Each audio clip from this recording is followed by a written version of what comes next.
سلسلے میں اس سلسلے میں ایک سوال آپ سے میں نے کرنا ہے، وہ یہ کہ بعض لوگ نماز 5 وقت کی پڑھتے ہیں، لیکن خصوصی طور پہ فجر کی نماز وہ سورج چڑھ جاتا اٹھتے ہیں پھر پڑھتے نہیں ہیں، اور ہم سے پوچھتے ہیں جی کہ وہ میں تو اس وقت اٹھا جب سورج نکل آیا تھا. تو ایک تو ان کا یہ طرز عمل، پھر اگر سورج نکلنے کے بعد جاگ آئے تو پھر کیا کرنا چاہیے؟ دیکھیے مولانا، پہلی بات تو یہ کہ اپنی زندگی کو اسلامی آداب اور اسلامی اصولوں پر چلانا چاہیے.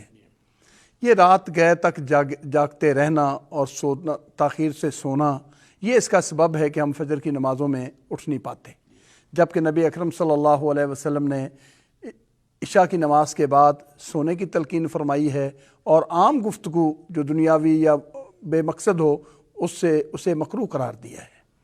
تو ایک تو ہم وہ ان اسلامی آداب کی مخالفت کرتے ہیں، جب رات تاخیر سے سوتے ہیں تو اٹھا بھی نہیں جاتا. اگر کبھی کبھار ایسا ہو تو انسان معذور ہے، لیکن یہ مستقل عادت بنانا یقیناً مذموم ہے، قابل مذمت ہے، اس کو اپنی اصلاح کرنی چاہیے.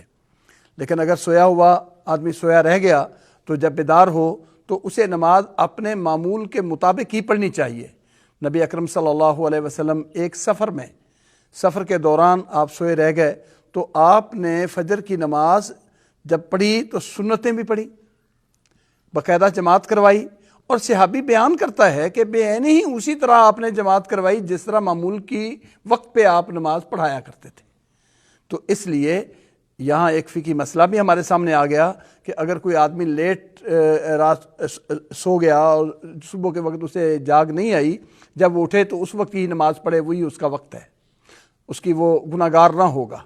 دوسرے نمبر پر یہ بات بھی کہ نماز کی سنتیں پڑھے اور پورے اہتمام کے ساتھ جماعت کرے.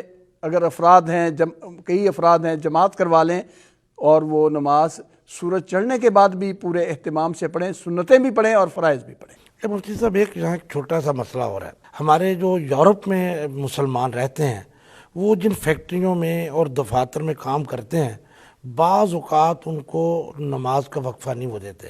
یہ ہم سے مسئلہ جب میں دبئی میں تھا تو بعض لوگوں نے مجھ سے پوچھا تھا، تو وہ خاص طور پہ ظہر اور عصر کا ان کے لیے بڑا مسئلہ بنتا ہے، وہ چھٹی نہیں دیتے.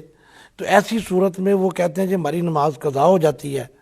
تو کیا آپ ایسے لوگ جو مجبور ہیں بیچارے یا ایسے علاقوں میں رہتے ہیں، وہ ان کی پیدائش ہی وہاں ہوئی، پلے بڑے وہاں، لیکن اللہ نے مسلمان وہاں نہیں ہیں، کافر گھومتے ہیں وہاں، تو پھر ایسا وہ کیا ان کو نماز جمع کرنے کی؟ میں تو وہی بات کہوں گا کہ اسلامی تعلیمات سے انحراف کے نتیجے میں یہ ساری مشکلات آئیں گی. اگر یہ ہم اپنے مسلمان ملکوں کو چھوڑ کے صرف روزی کی تلاش میں یہاں تک وہاں کے چلے جاتے ہیں کہ ہمارا دین کے اوپر بھی اگر کوئی نقص آئے تو ہم پرواہ نہ کریں دنیا حاصل کرنے کے لیے، یہ طریقہ، یہ طرز عمل بھی قابل غور ہے. میری بات، جو وہاں کے رہنے والے ہیں، میری بات انگریز، میری بات، اب اگر وہاں کے رہنے والے ہیں تو استحقاق موجود ہیں. ہر بھی ملازم کا مثلا بول و براز کے لیے کوئی پابندی نہیں ہوتی، کسی جگہ پر نہیں ہو سکتی، صرف فرائض وقت پر ادا کر لیں.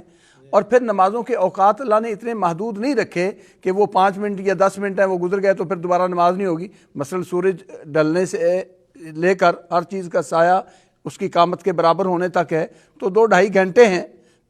البتہ اگر اتنا بھی نہ ہو، اتنا بھی وقت موقع نہ ملے تو پھر جمع کر لیں، وہ اضطراری حالت ہوگی.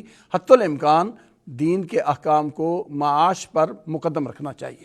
سچ کے ہیں دیپ روشن دنیا میں ان کے باعث، دین خدا کے عالم ہیں انبیاء کے وارث. پیغام ٹی وی